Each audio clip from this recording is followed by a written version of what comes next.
تھوڑی دیر وقت گزارنے، ڈیوٹی کرنے آیا ہوں، پھر اللہ کے حضور چلے جانا ہے۔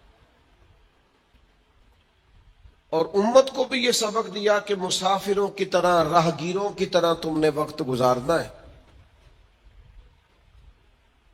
تم نے اس طرح کا ماحول نہیں بنانا کہ تم سمجھو کہ صرف ایک ہی جہان ہے، اس کے بعد معاذ اللہ کوئی زندگی ہی نہیں ہے۔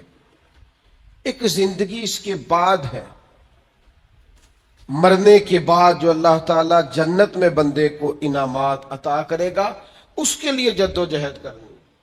حضرت مولا علی شیر خدا رضی اللہ تعالیٰ عنہ روایت فرماتے دو قسم کے بیٹے ہوتے ہیں، ایک دنیا کا بیٹا ہوتا ہے، ایک آخرت کا بیٹا ہوتا ہے۔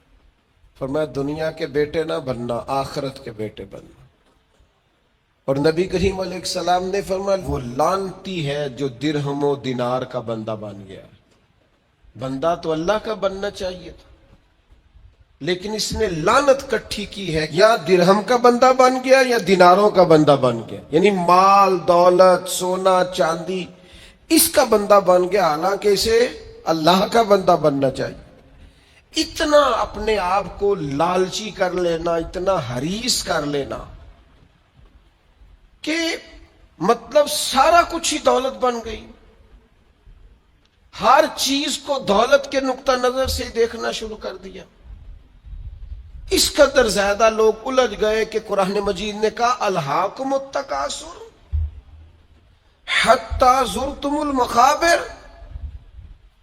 فرمایا تمہیں غافل کر دیا ہے مال کے لالچ نے، یہاں تک کہ تم نے قبروں کے منہ دیکھ لیے، یعنی مرتے دم تک صرف پیسہ اکٹھا کیا ہے، صرف اور صرف اپنی ذات کے فروغ کے لیے، اپنے میک اپ کے لیے، اپنے آپ کو بنانے سنوارنے دکھانے نام پیدا کرنے میں وقت ضائع کر دیا۔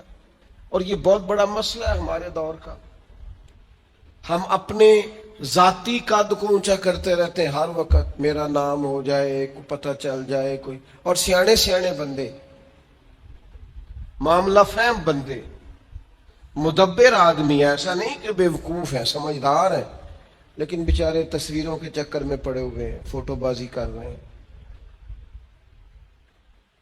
آپ حیران ہوں گے کہ ہماری قوم ایک طرف یہ ہے کہ لوگ بیچارے بلوں کے لیے پریشان ہیں کہ ان کے پاس ادا کرنے کو پیسے نہیں، اور دوسری طرف ہمارے پاس اتنا پیسہ ہے کہ صرف بڑے سارے بورڈ پر ہم نے بڑی ساری ایک فلیکس لگوائی ہے جس کی کوئی ضرورت نہیں تھی، اس پہ عید مبارک لکھا ہے، اور مسئلہ عید مبارک کا نہیں تھا، وہ جس کی نیچے فوٹو لگی تھی نا، اس نے ذرا دکھانا تھا کہ میں بھی یہاں رہتا ہوں۔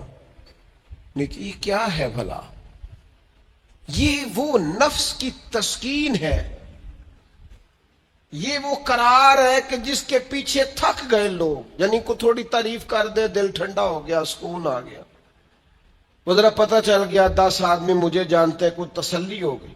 یہ اتنی بڑی نفس پرستی میں انسان لگ جاتا ہے کہ پرانے جو حکمران ہوتے تھے انہوں نے وظیفے پہ لوگ رکھے ہوتے تھے کہ تم نے ہماری تعریفیں کرنی، تنخواہیں ملتی تھی خوش آمدے کرنے کی، شعراء کو خریدا جاتا تھا ہمارے مناقب لکھو، نفس کی تسکین۔ لیکن کچھ رب کے بندے ایسے بھی تھے انہوں نے قرآن جب غور سے پڑھا، جنہوں نے احادیث مبارکہ کو بالغ نظری سے دیکھا، جنہوں نے صحبت رسول قریب سے اٹھائی، تو انہیں طے ہو گیا کہ اصل گھر تو آخرت کا گھر ہے۔ وَالْآخِرَةُ خَيْرٌ وَأَبْقَىٰ، آخرت خیر والی بھی ہے، ہمیشہ باقی رہنے والی۔ جب یہ طے ہوا تو پھر ان لوگوں کی صورتیں لوگوں کے سامنے آئیں، تو ان کی زندگیاں بھی لوگوں نے دیکھی، تو عش کر اٹھے۔ ان پہلی صف کے زاہدوں کو دیکھو گے نا، تو جب سب سے پہلے نام گنو گے تو ان میں ایک نام حضرت عمر فاروق کا بھی ملے گا۔ معاذ اللہ ثم معاذ اللہ، نقل کفر نہ باشد۔ کچھ لوگ ایسے بھی ہیں رفس زدہ، اور ایسے لوگ جنہوں نے معاذ اللہ ثم معاذ اللہ صحابہ کے بارے میں جن کی رائے ٹھیک نہیں. آپ حیران ہوں گے کہ جو معاذ اللہ ثم معاذ اللہ حضرت عمر کے بارے میں رائے ٹھیک نہیں نہ رکھتے. یہ کمال ہے نا. جو رائے ٹھیک نہیں رکھتے یہ وہ بھی کہتے ہیں کہ 10 سال سے زیادہ وقت تک 24 لاکھ مربع میل پہ حکومت کرنے والے شخص نے اپنے گھر میں 1 روپیہ بھی نہیں جانے دیا. آپ اسے چھوٹی بات سمجھتے ہیں؟ بہتا دریا ہو اور بندہ کہے نہیں میں نے خشک رہنا ہے، یہ کیسے ہو سکتا ہے؟ یعنی کٹر مخالف بھی کہتا ہے کہ نہ مال خزانہ میں سے کوئی عمر کی جیب میں آیا ہے، نہ عمر فاروق کی اولاد کی جیب میں آیا. انہوں نے آنے دیا ہی نہیں. وہ جو زہد تھا نا، ذہن بن گیا تھا کہ دنیا نہیں اکٹھی کرنی، آخرت بچانی ہے. اور یہ ایک بات اور بھی ذہن میں رکھ لیں، زہد سے مراد یہ نہیں کہ بندے کی جیب میں کوئی شے نہ ہو تو پھر وہ زاہد ہوتا ہے. حضرت سلیمان بھی زاہد تھے پر انہوں نے دنیا پر حکومت کی ہے. زاہد تھے جناب یوسف علیہ السلام بھی، پر حکمران بھی تھے. کوئی نہیں ملے گا اتنا بڑا زاہد جتنے بڑے زاہد اور پرہیزگار حضرت عثمان غنی تھے. پر گھر میں لاکھوں کروڑوں پڑے رہتے تھے. پیسہ ہونا اور بات ہے، لیکن دل پیسے سے لگا ہونا یہ اور بات ہے. حضرت عمر رضی اللہ تعالیٰ عنہ کی زندگی ساری پڑھ لو اور غور سے پڑھ لو. معاذ اللہ کوئی ناقدانہ انداز میں بھی پڑھ لے، مخالف آئے میدان میں، ایک بات ماننی پڑے گی کہ دائیں بائیں آگے پیچھے دولتیں پھرتی رہیں، پر فاروق اعظم کی نظر کو دولت لبھا نہیں سکی. ان کا دھیان سیدھا یا بیت اللہ شریف کی طرف رہا ہے یا گنبد خضرا والے محبوب کی طرف رہا ہے. لبھایا نہیں کسی چیز میں، نہ کوئی چیز قریب آ ہی نہیں سکی. حضرت سعد بن ابی وقاص رضی اللہ تعالیٰ عنہ کا ایک قول ہے اور درجنوں بیسیوں سینکڑوں باتوں اور کتابوں کا نچوڑ ہے. حضرت سعد بن ابی وقاص رضی اللہ تعالیٰ عنہ بیان کرتے ہیں، مصنف ابن ابی شیبہ میں موجود ہے. حضرت سعد بن ابی وقاص کہتے ہیں مجھے اللہ کی قسم عمر کوئی ہم سے مقدم آدمی نہیں تھے، لیکن درجہ بہت زیادہ لے گئے. کو پہلے نہیں آئے، ان سے پہلے بھی لوگ آئے.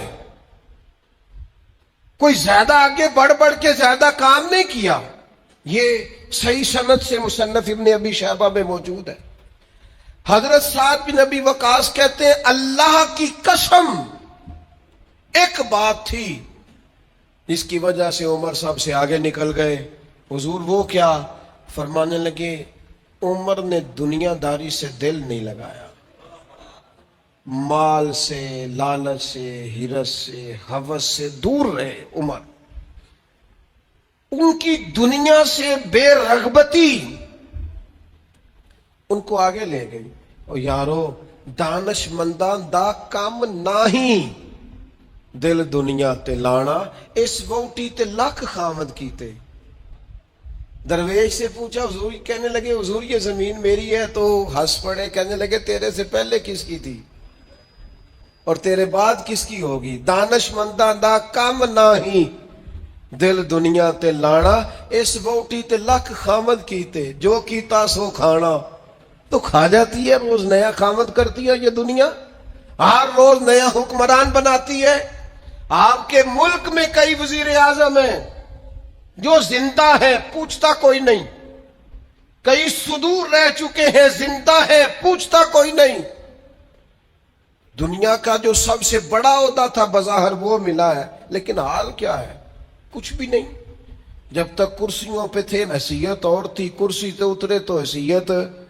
حضرت عمر کی زندگی کا بڑا سبق یہ ہے کہ دنیا سے بے رغبت ہو جاؤ. جو تمہارا ہے بس وہی تم نے حاصل کرنا ہے. آنے والی نسل کو بھی ہرس ہوس لالچ مفاد پرستی پہ نہ لگاؤ. آپ نے ناراض نہیں ہونا. چند دن پہلے مجھے ایک یونیورسٹی میں بلایا گیا لیکچر کے لیے, تو کہنے لگے جی مین آپ نے بات چھیڑنی ہے, بالکل مین. آخر کیا وجہ ہے کہ پڑھے لکھے سمجھدار اتنی بڑی ڈگریاں اور پھر لوگ غلط طرف نکل جاتے ہیں؟ تو میں نے کہا مجھے زیادہ تو نہیں پتا, لیکن ہم جب پڑھتے تھے نا تو جس بچے سے پوچھتے تھے نا, زیادہ بچے یہی کہتے تھے بڑے ہو کے کیا بنو گے؟ کہتے میں نے ڈاکٹر بننا ہے اور مخلوق کی خدمت کرنی ہے. زیادہ تر یہی کہتے. وہ بڑے ہو کے ڈاکٹر تو بن گئے پر اگلا لفظ بھول گئے.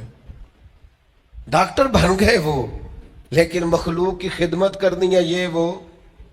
پھر انہوں نے چونکیاں رکھی ہیں 2-3, ایک پہ فیس جمع کرا لو, ایک آگے آ جاؤ, یہ اتنے پیسے مشورے کے ہیں, یہ پھر دوائی بھی وہاں سے لینا جہاں سے میں نے کہی ہے, ٹیسٹ بھی اس لیبارٹری سے کرانا جو سب کی بات نہیں کرتا, لیکن جو ہے وہ بہرحال ہے. خدا را کہیں تو دنیا داری چھوڑ دو, کسی مقام پر تو اس کو چھوڑ دو. اور یار میں تو اس دن بڑا ہی تڑپا تھا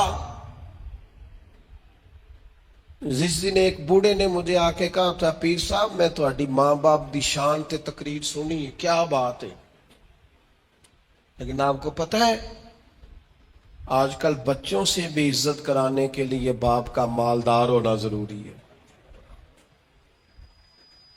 ابا غریب ہو تو وہ بچوں کے لیے زیادہ قابل احترام. اس نے کہا یہ بھی ذہن میں رکھیں آپ. تو میں تو ٹوٹ گیا سارا اور بکھر گیا اس بزرگ کی بات سن کے. اس نے کہا وہ غیروں سے مشورے لیتے ہیں صرف اس لیے کہ ان لوگوں کی جیبوں میں پیسے ہیں, اور میں نے بھی زمانوں کو سبق پڑھایا ہے, لیکن چونکہ جیب خالی ہے تو لہذا میں زیادہ سمجھدار اور سیاںا بندہ نہیں رہا. پیسے تو نہیں, جب تک زہد نہیں پیدا ہوتا تلنے لگ گئی ہیں چیزیں, گھٹن محسوس ہوتی ہے, گھٹن. حضرت عمر کی زندگی کا زہد اصل تھا. میں آپ سے عرض کروں 2 قسم کا مسئلہ ہے ہمارے ملک میں. کچھ کو اس لیے نیند نہیں آتی کہ لائٹ گئی ہے تو پنکھا بند ہے, لیکن کچھ کا پنکھا چلتا ہے انہیں نیند نہیں آتی کیونکہ اے سی بند ہے. پکی بات بتا رہا ہوں, بالکل پکی. نہیں نیند آتی انہیں جب تک اے سی نہ چلے, عادت ہو گئی, پیدا ہی اے سی میں ہو گئے, دل لگا لیا دنیا سے, مزاج نہیں. بھائی جب تک آپ کی طبیعت میں زہد پیدا نہیں ہوتا. اچھا یہ جو غریبی امیری ہوتی ہے نا, یہ بھی احساس سے وابستہ ہوتی ہے. آپ کا ذہن بن جائے نا کہ کوئی یار کی سوچے گا تو پھر آپ گئے کام سے. اور اگر سادے کپڑوں میں آپ خوش ہیں نا تو انشاءاللہ کوئی کچھ بھی نہیں سوچے گا. اگر آپ غیر مطمئن ہیں تو پھر سارے ہی سوچیں گے کہ پتہ نہیں یار دیکھو کس طرح کپڑے پہنے. اور اگر آپ مطمئن ہیں تو انشاءاللہ تعالیٰ کسی بندے کو بھی کوئی پریشانی, کوئی ٹینشن نہیں ہوگی, کچھ بھی نہیں ہوگا. آپ کو ہے جتنا بھی اندر معاملہ, آپ سادہ زندگی میں خوش ہیں تو ساری دنیا ہی ٹھیک ہے. لیکن اگر آپ ہی بڑے پریشان ہیں کہ یار دیکھو میں مطلب کس طرح کا میں نے لباس پہنا ہے, تو پھر حالات خراب ہیں. معروف تابعی ہیں حضرت عبید بن عمیر رضی اللہ تعالیٰ عنہ, وہ فرماتے میں نے حضرت عمر کو نا جمرات کی رمی کرتے دیکھا. ہم اپنے لفظوں میں کہتے ہیں شیطانوں کو کنکر مارنا حج کے موقع پر. کہتے میں نے جمرات کی رمی کرتے دیکھا حضرت عمر کو 11-12 ذی الحج کو. وہ کنکر مار رہے تھے تو میں ان کے پیچھے تھا, تو صرف پشت پر نا 12 پیوند لگے ہوئے تھے کپڑوں. صرف کمر میں نے دیکھی چونکہ صرف پشت میری جان, 12 پیوند لگے تھے. لیکن فرماتے ہیں جب انہوں نے رخ میری طرف کیا تو جلال وہی تھا جو حضرت عمر کا ہونا چاہیے. میں بڑی دفعہ کہتا ہوں, مجھے پھر کہہ لینے دو یار, روب کپڑوں کا نہیں ہوتا کردار کا ہوتا ہے. آپ کپڑوں سے روب ڈالنا چاہتے ہیں, بڑے بڑے موبائل ہاتھوں میں پکڑ کے روب ڈالنا چاہتے ہیں, بڑی گاڑیوں سے اتر کے روب ڈالنا چاہتے ہیں, کوئی نہیں ڈلتا. اب تو بھائی دنیا ایک سے ایک بڑھ کر ہے. روب آپ کے کردار و عمل کا ہوگا, روب ہوگا آپ کی شخصیت کے وقار کا, آپ کی وفاداری کا روب ہوگا. حضرت عمر رضی اللہ تعالیٰ عنہ کی زندگی میں جو زہد تھا، اچھا انہوں نے بہت سارے گورنروں کو پکڑا، کہا تو ریشم کا لباس پہنتا ہے یا تو نے مال بنا لیا ہے، چلا ادھر. اور جب بھی کسی کو گورنر بناتے تھے پہلے لسٹ بناتے تھے اس کے پاس کیا کیا ہے، اور وہ لسٹ اپنے پاس رکھ لیتے تھے. 6 مہینے سال میں اگر اس کے مال میں اضافہ ہوتا تو فارغ کر دیتے. لیکن کوئی بندہ انگلی بھلا کیوں نہیں اٹھاتا تھا؟ یہ بھی سمجھے، کوئی انگلی اس لیے نہیں اٹھاتا تھا کہ پتا تھا کہ اگر ہمیں ڈانٹتے ہیں نا تو گھر اپنے بھی کوئی چیز نہیں لے کے جاتے. آپ غور فرمائیے گا میری بات پر، اور ہمیشہ اس بات کو یاد رکھیے گا، یہ جو ہمارا اعزاز ہے، یہ جو ہماری طبیعت ہے کہ ہمیں پروٹوکول سسٹم چاہیے، اور یہ بہت ساری جگہوں پہ ہے. کبھی کبھی اس سے دل بڑا اکتا جاتا ہے، پریشانی ہوتی ہے کہ یار کوئی تو بندہ اس سے باہر ہو. یہ ابھی حج کا سیزن آیا تھا، میرا ذاتی تبصرہ اس پر یہ ہے کہ کم از کم حج سے تو وی آئی پی سسٹم ختم کریں. آپ 15 لاکھ میں بھی بندہ حج کرنے جا رہا ہے اور 42 لاکھ میں بھی بندہ حج کرنے جا رہا ہے. آپ کو یہ اوپن چیزیں مل جائیں گی کہ کچھ لوگوں کو مینا میں جگہ ملتی ہے قبر کے مطابق لیٹنے کی، اتنی سی جگہ. میں رات کو جب اٹھ کے سائڈ چینج کرتا تھا نا تو میں بیٹھتا پہلے اٹھ کے تو پھر میں سائڈ چینج کرتا تھا مینا. اور اسی مینا میں آپ نے لوگوں کو اے سی والے بڑے بڑے خیمے بھی دیے ہوئے اور بڑی بڑی کشادہ جگہ بھی دی. آپ وہاں سے وی آئی پی سسٹم مجھے ایک دفعہ ایک صاحب کہنے لگے، پیر صاحب میں نے 50 لاکھ کے قریب کا پیکج بنایا، ہر چیز زبردست. میں نے کہا خانہ کعبہ آ جائے گا کمرے کے اندر چل کے جو کمرے آپ دیں گے؟ کہنے لگا نہیں. تو میں نے کہا جب طواف کرتے وقت کوئی وی آئی پی نہیں، ایک ہی صف میں کھڑے ہو گئے محمود و ایاز، نہ کوئی بندہ رہا نہ کوئی بندہ نواز، بندہ و صاحب و محتاج و غنی ایک ہوئے، تیری سرکار میں پہنچے تو سبھی ایک. وہ کم از کم کہیں تو اس کلچر سے باہر آ جاؤ.